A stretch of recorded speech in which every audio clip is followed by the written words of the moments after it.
On vient de célébrer les 20 ans de la Journée de la paix et cela est un vibrant hommage au Père de la Nation, comme nous l'appelons tous, au Père fondateur, même si certains n'aiment pas cette expression qui ramène à beaucoup de choses, mais c'est une reconnaissance de l'œuvre de Houphouët-Boigny. C'est également une reconnaissance de l'élan national qui a été impulsé et qui est passé de génération en génération.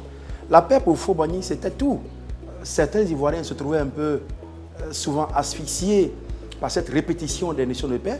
Mais en fait, pour Houphouët-Boigny, la paix, c'était celui qui arrive à se nourrir, celui qui arrive à se mouvoir, celui qui arrive à créer, celui qui arrive à se projeter, les communautés qui arrivent à coexister. C'était tout ça pour lui, la paix Houphouët-Boigny. Voilà pourquoi il en parlait assez régulièrement et il en a fait pratiquement le seul leitmotiv de son action publique.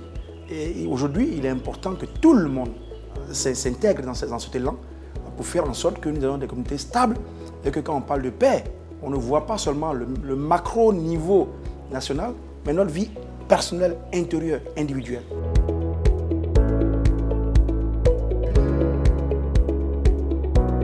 Chaque Ivoirien, chaque citoyen, chaque Africain, chaque habitant de ce monde est un acteur de paix.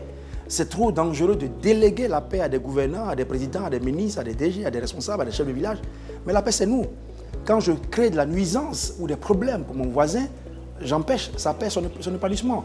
Quand une communauté se pose ou s'oppose aux intérêts d'une communauté, elle contrarie sa paix. Donc tout le monde est acteur de paix. Si vous pacifiez et stabilisez votre relation avec votre voisin, votre frère, vous contribuez déjà à la paix. Si chacun dans le monde essaie d'avoir une relation stable avec tout le monde, la paix est déjà garantie. Donc nous sommes tous acteurs, vecteurs de la paix.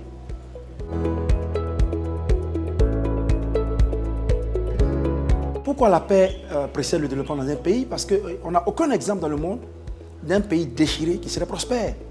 Les pays les plus stables sont les plus développés.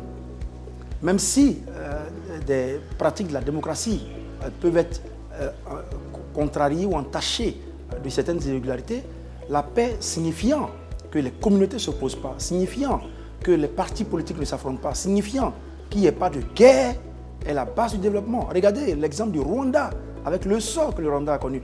Le Rwanda a connu ce sort presque 10 ans après être sorti du génocide. Et regardez tous les pays occidentaux, les pays africains, les pays asiatiques qui sont en plein essor de développement, c'est les pays qui connaissent la paix.